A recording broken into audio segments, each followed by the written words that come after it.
मुंबईसारख्या महानगरात वेगानं होणाऱ्या बांधकामांचा संबंध हा अनेक राजकारण्यांशी आणि मंत्र्यांशी असल्याच्या चर्चा या नेहमीच रंगतात। मात्र 2 दिवसांपूर्वी गिरगावमधल्या एका जागा मालकाला थेट मंत्र्यांच्या आवारातील पत्त्यावर नोटीस देऊन जाहीर निमंत्रण दिल्यानं त्याचा थेट संबंध प्रस्थापित होतो की काय अशी चर्चा तरंगली आहे।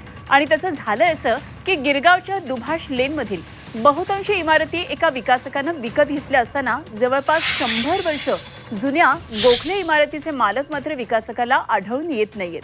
विकासकानं या इमारतीच्या मालकानं 15 दिवसांच्या आत येऊन आमची भेट घ्यावी अशा आशयाची ही जाहिरात जारी केली। इमारतीच्या मालकानं सातपुडा बंगल्याच्या खोली क्रमांक 40 मध्ये येऊन भेटावं असंही या जाहिरातीमध्ये नमूद केलं। तर भुजबळ काही महिन्यांपूर्वीच या बंगल्यामध्ये राहण्यास आलेत आणि त्यापूर्वी तिथे धनंजय मुंडे यांचं वास्तव्य होतं। त्यामुळे नोटीसीवर मंत्र्यांच्या बंगल्यातील आवाराचा पत्ता देणारी जाहिरात नेमकी दिली कोणी आणि त्याचा संबंधित मंत्र्यांशी किंवा त्यांच्या जवळच्या कोणाशी संबंध आहे का याचा खुलासा झाला नसला तरी राजकीय वर्तुळात मात्र हा चर्चेचा आता विषय ठरलाय। दरम्यान या प्रकाराची माहिती मिळताच सातपुडा बंगल्यावर एकच धावपळ उडाली आहे। बंगला हा सार्वजनिक बांधकाम विभागाच्या अखत्यारीत असून बंगल्यामध्ये काम करणाऱ्या कर्मचाऱ्यांसाठी 10 ते 12 खोल्या आहेत। 40 क्रमांकाची खोलीच या बंगल्याच्या परिसरात नसल्याची माहिती बंगल्यावरच्या सूत्रांनी दिली आहे। आता याविषयी मंत्री भुजबळ यांच्या कार्यालयात विचारलं असता ही अतिशय धक्कादायक बाब असून याची चौकशी आमच्या पातळीवर करण्यात येत आहे आणि अशा प्रकारे शासकीय निवासस्थानाचा पत्ता देणं हे योग्य नाही। जाहिरातीत हा पत्ता कुणी नोंदवला याची माहिती घेत असल्याचं सांगण्यात आलं। मंत्री कार्यालयानं याविषयी थेट मंत्रालयात सुद्धा याची माहिती दिली आहे आणि त्याची चौकशी करण्यात येत असल्याचं आता सांगण्यात येत आहे। एकदा आपण महत्त्वाचे मुद्दे पाहूया ग्राफिक्सद्वारे या संदर्भातले। तर गिरगाव दुभाष लेनमधल्या बहुतांश इमारती या एका विकासकाकडे आणि गोखले इमारतीचे मालक विकासकाला अद्यापर्यंत आढळलेले नाहीयेत। इमारत मालकानं 15 दिवसांच्या आत आमची भेट घ्यावी, विकासकानं अशा प्रकारची जाहिरात दिली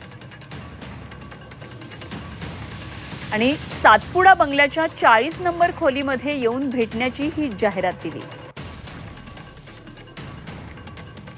आणि या संदर्भात आता आणखी माहिती जाणून घेऊया। आमचे प्रतिनिधी कृष्णात पाटील आपल्याबरोबर जोडले गेलेत। कृष्णात, अत्यंत धक्कादायक आहे खरं तर डायरेक्टली मंत्र्यांच्या बंगल्याचा अशा प्रकारे ॲड्रेस देणं आणि या ठिकाणी भेटायला या असं सांगणं। काय काय नेमके आता या संदर्भातले तपशील येतात आणि मंत्री महोदयांची या संदर्भात काही प्रतिक्रिया मिळाली आहे का? काय नेमकं सगळं प्रकरण आहे? मंत्री महोदय यांच्याशी थेट त्यांच्याशी बोलणं झालं नसलं तरी त्यांच्या कार्यालयातील अधिकाऱ्यांशी बोलणं या संदर्भात झालेलं आहे। त्यांचं मत आहे की या संदर्भात कुठलीही माहिती आपल्या मंत्री कार्यालयाला नाही किंवा मंत्री छगन भुजबळ यांना देखील नाही। हा नेमकी जाहिरात कोणी दिली याचा शोध देखील आता मंत्री महोदय यांच्या कार्यालयाकडून घेतला जात आहे। कारण त्या ठिकाणी इतक्या 40 खोल्या ज्या आहेत त्या तितक्या नाही आहेत, केवळ 10 ते 12 रूम आहेत आणि त्याचबरोबर काही सर्वांच्या रूम ज्या आहेत त्या पाहायला मिळत आहेत। तिथल्या सर्वांच्या कोणी मुलगा किंवा कोण नातेवाईक वकील वगैरे आहे का याची देखील पाहणी केली जाते आणि त्यांच्याकडून कुणाकडून नंबर दिला गेलेला आहे किंवा पत्ता दिला गेलेला आहे का हे पाहिलं जात आहे।